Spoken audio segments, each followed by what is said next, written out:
So hello guys, good afternoon. स्वागत आहे तुमचं आजच्या नवीन ब्लॉगमध्ये. गाईज, मी आणि मम्मी आलो होतो बघा आपल्या फार्म हाऊसवर, कारण की मम्मीने काहीतरी आणले लावण्यासाठी. ते तुम्हाला थोड्या वेळात दाखवतो.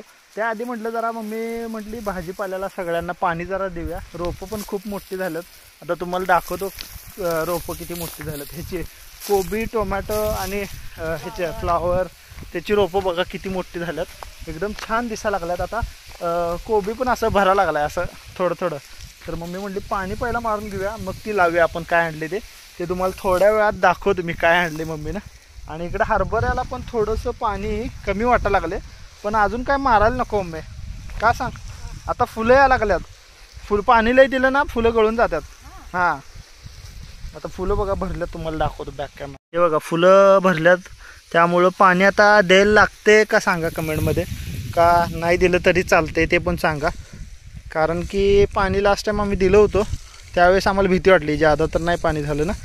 तर आता पाणी बघा वाळलेलं आहे, पण ह्याला द्यावं लागेल पाणी का नाही सांगा कमेंटमध्ये. बाकी गव्हाला बघा आता सगळ्या उंब्या वर आलेल्या दिसायला लागल्यात गव्हाच्या इथून लांबून. तर आता जवळ जाऊन बघूया. आणि इकडे बघा आता मम्मीचं पाणी मारायचं चालू आहे.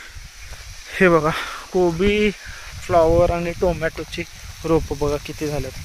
हे कोबी बघा कसं गोल गोल पानं व्हायला लागल्यात. हे ॲक्च्युली एकत्र आणली होती, त्यामुळे मिक्स झाली होती. तर कोबीची आणि फ्लॉवरची रोपं असं मिक्स लागले आहेत बघा आमच्याकडून.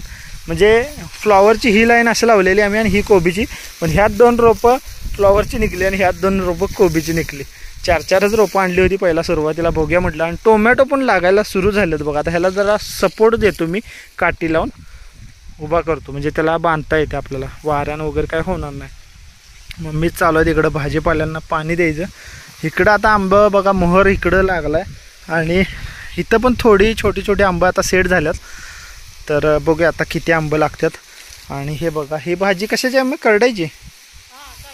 करड्याची भाजी पण बघा किती छान आल्या बघा, मस्त आल्या. त्यासाठी एक दिवशी घेऊन जायचं मोठी झाली की.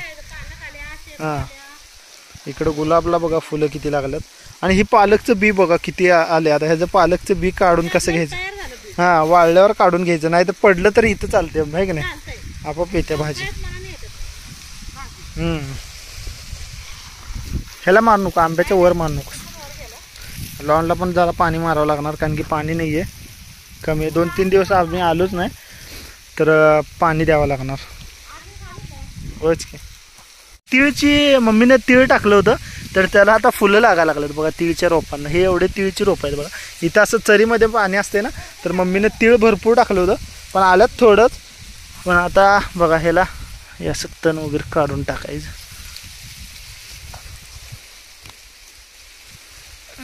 हे बघा हे बघा ही रोपं तिळची आहेत. बाकी हे बघा तन तन तन तन तन जास्वंदीची पण झाडं आहेत. हे बघा इथे एक आहे आणि हे गुलाबचं एक आहे. इकडे एक जास्वंद आहे. असं कांड्या आणून लावलेल्या होत्या आणि इकडं गुलाबच्या कांड्या लावलेल्या.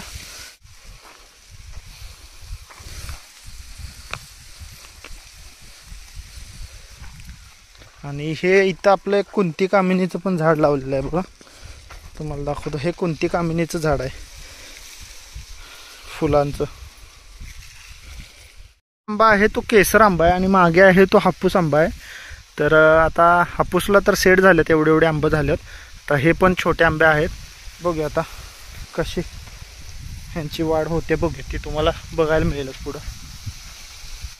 अरे बाप, गव्हाला पण आता सगळं किती उंब्या दिसायला लागल्यात बघा, तुम्हाला दाखवतो बॅक कॅमेरानं. सगळ्या पूर्ण शेतात उंब्या दिसायला लागल्यात. आता वर सगळे आल्यात. लास्ट टाइम आम्ही आलो होतो ना शूटला, त्यावेळेस काय थोडे थोडे दिसत होते, पण आता सगळे वर आलेले दिसायला लागल्यात बघा. उंब्या सगळ्या वर आलेल्या आहेत आणि इकडं पण आलेले आहेत बघा. इथं थोडंसं उगून आले, तर इथं पण आहेत बघा. वेलं बघा आता किती मोठी झाली. वेलं तुम्हाला दाखवतो. आता वरती चढा लागले आपोआप. आणि हे बघा दोडकं पण बघा आता मोठी व्हायला लागलेत, सेट व्हायला लागलेत. तर ही वेल काय करतो मी, इकडं असं दोडक्यात इकडं सोडतो आणि हे भोपळ्याच वेल आहे ते इकडं सोडतो, म्हणजे दोघांचं ट्रॅफिक जाम होणार नाही. इकडं गहू पडलं होतं बघा, त्याला पण उंब्या आल्यात बघा. हरभरा पण आहे इथं. ते मशीनमधलं टाकलेलं ना त्यांनी राहिलेलं, तर ते इथं आले. आम्ही काढलं नाही, असंच ठेवलेलं. आणि हे बघा इकडं गव्हामध्ये भाजी थोडी लावली होती ना, इकडं जिथं आलं नव्हतं त्यासाठी आता पाणी चालू केले. पण आता ह्याच्यासोबत गव्हाला पण थोडं मिळून जाईल पाणी, म्हणजे ॲक्च्युली दिलं नव्हतं, तर आता भाजीला द्यायसाठी चालू केले. आणि इकडं हे रोपं लावल्यात ना, त्याला पण मिळून जाईल पाणी. हे बघा इकडं कोबी फ्लावरची रोपं लावल्यात आणि मिरचीची पण रोपं आहेत, टोमॅटोची पण आहेत. आणि इथं लावल्या बघा मेथी आल्या पूर्ण उगून. आणि लाल भाजी आली नाही का, बी चांगलं नाही भेटलं बघ. आपलं टेरेसवरचे चांगले. हां मग काय ते टाकलेलं अजून आलेलं नाही लाल भाजी आहे की. आणि इथं मेथी पूर्ण आल्या बघा पट्ट्यात. ह्या कोथिंबीर पण थोडे थोडे दिसायला लागल्या, पण लाल भाजी काहीच नाही आली. काहीच कमेंटमध्ये मी विचारलं होतं तुम्हाला सांगायला की इथं गहू का आलं नसेल, तर झालं काय असणार आहे सांगतो तुम्हाला. घराची सावली तर इथंपर्यंत पडते बघा, तर त्यामुळं गव्हाचा इकडं संबंध येत नाही, सावलीचा संबंध. कमेंट आली होती सावलीमुळं मे बी आलं नसेल, तर बरोबर आहे ती गोष्ट. पण सावली आपली इथंपर्यंत पडते, ज्यादा तर इथंपर्यंत पडेल. म्हणजे आता वाजल्यात तुम्हाला सांगतो 12:15 वाजल्यात बरोबर सूर्य वरती आहे. आता संध्याकाळी तिकडं सूर्य जातोय आणि सावली पुढं यायला लागते. म्हणजे दुपारी आता इकडं सावली वाढायला लागते बघा, हळूहळू कट्टा पूर्ण सावलीत येतोय. आता 1 तासाभरात तुम्हाला दाखवतो, तर ही पूर्ण सावली इथंपर्यंत आलेली असते.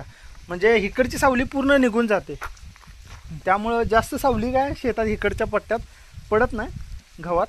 पण इथं काय होतं सांगतो तुम्हाला, इथं शेणखताची ट्रॉली ओतली होती, तर त्यामुळं बहुतेक गरमीमुळं ते बी आले नसणार आहे असं मला तर वाटते. कमेंट तुमची आली होती, तर ते असू शकते, कारण की आम्ही शेणखत पसरलं ना, तर ते त्याच्या गरमीमुळं आलं नसणार आहे. हे बरोबर असू शकतं, कारण की इथं ट्रॉली बरोबर ओतली होती आणि इथूनच मग सगळीकडे पसरलं होतं. आणि इथं पुढं पण हरभऱ्याच्या ठिकाणी ओतलं होतं थोडी गाडी, आणि इकडे थोडी ओतली होती, त्यामुळे तसं असू शकते. पण बाकी आता खरं रिझन काय माहीत नाही आपल्याला. मग 2 चान्सेस होते, सावली आणि शेणखतामुळं. माझ्या मते शेणखतमुळं आलं असेल, सावली तर काय पडत नाही बघा जास्त. आता इकडं सावली पुढं पडणार, जे हरभरा लावलं ना ते पूर्ण स्पॅसेस ठेवलं, तिथं सावली पूर्ण येते थोड्या वेळानंतर. इकडं मम्मीचं काय चालू आहे बघा, हे नळ लावला ना, तर इथनं पाणी घेऊन ह्या भोपळ्याच्या वेलांना ते द्यायला लागलं. आणि इकडे पेरूचं एक रोप लावले आम्ही. हां हे बघा आता बिया लावलेल्या आल्यात ह्या उगवून, तर त्याला पाणी द्यायला लागलं मम्मी. इकडचं आल्यात काय? हां बरोबर आहे. आणि हे जर शेंडा कटिंग करूया काय मम्मी ह्याचा, फुटायला नको.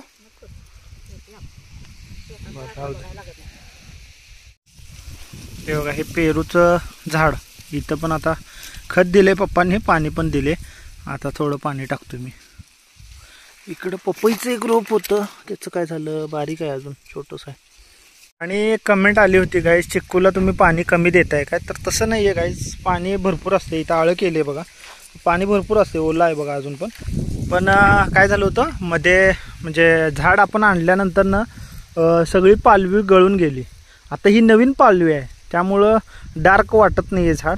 आता पाणी देईल तसं हे पानं जुनी होतील तसं डार्क वाटणार. पाणी तर देतोच आम्ही आठवड्यातनं एकदा फुल्ल. तर मला सांगा कमेंटमध्ये की ह्याला पाणी रोज द्यावं का आठवड्यातनं एकदा द्यावं. मी तर आता आठवड्यातनं एकदा देतोय. आता पाणी ओलं आहे, नाही तर आज दिला असतो, पप्पांनी दिले मे बी. तर असं होतं आमचं, पप्पा मी दोघं आम्ही मारत असते ना पाणी, मम्मी. त्यामुळं सारखं वारंवार पाणी होत असते, त्यामुळं बघूनच पाणी मी देतोय की पाणी वाळले का नाही. त्यामुळं आम्ही सगळेच, म्हणजे मी मम्मी पप्पांना पण सांगितले की पहिला बघत जावा, वाळला असेल तर मग पाणी देत जावा, जादा व्हायला नको पाणी.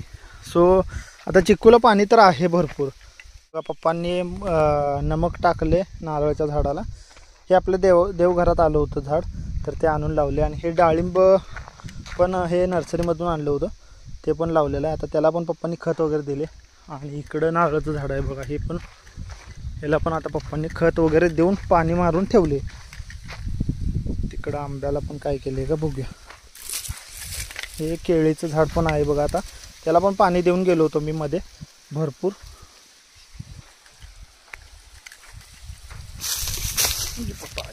ह्याला थोडं पाणी देतो आता मी. हे आंबं बघा, आता हे हापूस आंबा आहे हा, बघा किती मोठा झालाय. ह्याला पण पप्पांनी आळं वगैरे करून पाणी मस्तपैकी दिलं होतं बघा. बघा आता हे केळीचं झाड थोडं सुकल्यासारखं व्हायला, ते पाणी कमी पडत होतं, तर पाणी पण दिलं मी आता हातानं. तर काय करायला लागते काय सांगतो तुम्हाला, इथं पाणी एकतर बादलीनं आणावं लागते, नाहीतर इथं आता एंडकॅप इथं बोर चालू आहे ना, तर हे एंडकॅप काढायचा रेनकॅपचा आणि बाटलीनं भरून भरून मग त्याला पाणी द्यावं लागतं. असं 3-4 केळीची झाडं लावल्यात असं बांधाला आम्ही. तिकडं तर चांगले आल्यात आणि शेवटची पण 2 रोपं चांगले आल्यात. मध्ये जे 3 रोपं आहेत ना ती जरा असं कमी वाढ झाली आहे त्यांची, त्यामुळं त्यांना पाणी कमी पडते. ॲक्च्युली काय करायचं आता आपल्याला, तिथून पाईप इथं आणायची आहे ओढून बोरची आणि इथे एक कनेक्शन ठेवायचं. म्हणजे इथे एक वॉल लावला आणि इथून एक रेन पाईप अशी लावली ना आडवी, तर हे हत्ती घासला पण पाणी भेटते आणि जे शेवरी लावली आपण बॉर्डरला त्याला पण पाणी भेटते. तर त्यासाठी करायचे मला पाईप, पण वेळच भेटत नाही गाईज, त्यामुळं राहून गेले हे काम. आता बघूया कधी जमते, त्यावेळेस तुम्हाला दाखवतो मी कसं करणार आहे नियोजन. आता ती रेन पाईप तर स्वतः आम्हीच करून घेतलेली आहे घरीच, त्यामुळे आता आम्हाला अंदाज आला. आता ही पाईपलाईन अशी ओढून आणून इथे एक सबलाईन ओढणार आहे अशी आडवी, आणि तिथे एक पॉईंट काढणार आहे आणि तिथून रेन पाईप अशी कनेक्ट करणार आहे अख्खी. तर ह्या बॉर्डरच्या हत्ती घासला आणि शेवरीला पाणी मिळून जाईल. मग त्यावेळेस काय हातानं द्यायची गरज नाही, त्यासोबत ह्या केळीला पण मिळून जाईल. वारं खूप सुटले बघा, तर आंब्याच्या झाडाला खालून बांधले पण वर काठीला बांधलं नाही. आता तिथे बांधून सपोर्ट देतो मी बघा. वारं सुटले ना तर इकडं आंब्याचं झाड झुका लागले, त्यामुळे आता इथं बांधून घेतो चांगलं, नाही तर वाऱ्यामुळं त्रास होईल त्याला. अगं गेलो होतो मी आणि मम्मीने, इकडे बघा भाजी किती हार्वेस्ट केल्या बघा शेतातल्या आपल्या. पालक, कोथिंबीर आणि वांगी बघा. वांगी केवढे आल्यात, पण त्यातली ज्यादा तर किडकीच असतात गाईज, कारण की आम्ही काय कीटकनाशक वगैरे मारत नाही त्याला. थोडंफार फवारलेलं मध्ये मी हरभऱ्याला मारताना, पण आता बघा ह्याला चांगली वांगी आहेत, पण जरा कीड लागत्या. किती भरले बघा, पाठी भरत आल्या. तर गाईज आता झाली कामं सगळी. आता जे मेन कामासाठी आलो होतो आम्ही ते तुम्हाला दाखवतो. मम्मीने मी काय घेऊन आले ते तुम्हाला दाखवतो, चला. हे बघा काय चालू आहे दाखवतो तुम्हाला. मम्मी नीट कर. इकडं मम्मी अननसची शेती करायला लागल्या. अननस घेऊन आलती बाजारातनं, ती वरचं हे असते ना शेंड, तर ते घेऊन आलतं आणि पाण्यात भिजू घातलेलं 2-3 दिवस झालं ना मग. तर ते आता बघा लावायला लागलं, तुम्हाला दाखवतो बॅक कॅमेरानं. हे बघा, हे असं आमच्या मम्मीचं काय तर काय चालू असते, एक्सपेरिमेंट करायचं. हे बघा आता अननसची शेती लावावं लागल्या. आता तुम्ही सांगा कमेंटमध्ये हे असं येते का. आम्ही टेरेस गार्डनवर लावायचो, तिथं तर येत होतं, म्हणजे टेरेस गार्डनमध्ये आल्याला बघितले भरपूर. आमच्या इथं काय आलं नव्हतं, पण भरपूर ठिकाणी बघितलं आम्ही व्हिडिओमध्ये तर, की असं येते अननस लावलं की वर नवीन ग्रोथ जेव्हा येते ना त्याला अननस लागते. तर आता मम्मी इकडे ट्राय करायला लागल्या. हे एवढं इथं अद्रक लावलं होतं ना आपलं, तर ते आता काढलं आहे पूर्ण. आणि हे बघा आता हे अननसची ही पुढची शेंडा असतात ना फळ काढल्यानंतर ना, तर एवढा असा पूर्ण पट्टा आहे. आता बघूया कसा रिझल्ट येते. 1-1.5 वर्ष लागते ना मग, तर 1-1.5 वर्ष लागणार. त्याला भरपूर वेळ आहे, पेशन्स ठेवायला लागणार आम्हाला, पण दिसायला छान दिसणार आहे ना मोठं झाल्यावर. हा, हे इकडं साईडला असल्यामुळं लावून घेऊया म्हटलं मम्मी. हा मध्ये मध्ये लावलंच चालते काय पण. हा, आता ही जी ग्रोथ आहे ह्याला नवीन फुटवा येणार, आणि त्या फुटवा जो ते फुटवा असते ना ते मोठा झाल्यावर त्याला मध्ये फळ लागत असते. असं हे अननसचं काम. तर आता बघूया लावून बघ, आपण प्रयत्न करत राहायचं. आलं नाही आलं तरी शिकायला भेटते, आणि आलं तर मग चांगलीच गोष्ट आहे. खायला मिळेल आपल्याला ऑर्गॅनिक. खरं तर हे अननस ऑर्गॅनिकच असते, ह्याच्यामध्ये काय एवढं खत वगैरे वापरलेलं असते फक्त, बाकी काय असं केमिकल किंवा औषधं खतं परत कीटकनाशकांचा काय वापर एवढा होत नाही. काय आजचं काम झालंय आमचं दोघांचं. आज ऍक्च्युली आलो होतो आम्ही 3 ते 4 दिवसानंतर ना, त्या अननसचं आणून ठेवलेलं मम्मीनं, तर ते लावायचं होतं. आणि हे बघा आता पाणी पण मारले गरगरीत एकदम. आणि आता कधी येते बघूया, त्याला ग्रोथ कशी होते बघूया. आता चाललोय आम्ही घरी, घरूनच पाणी प्यायचं आणतोय, त्यामुळं हे कॅन आणावं लागतंय आणि न्यावं लागतंय. हे पण भरलं होतं तर हे पण घेऊन आलतो. तर चला आता आजचा ब्लॉग मी इथंच एंड करतो. कसा वाटला कमेंटमध्ये नक्की सांगा. आवडला असेल तर लाईक करा, शेअर करा, आणि चॅनलला जर नवीन आला असेल तर सबस्क्राईब करायला विसरू नका. भेटूया उद्याच्या व्लॉगमध्ये. तोपर्यंत बाय बाय.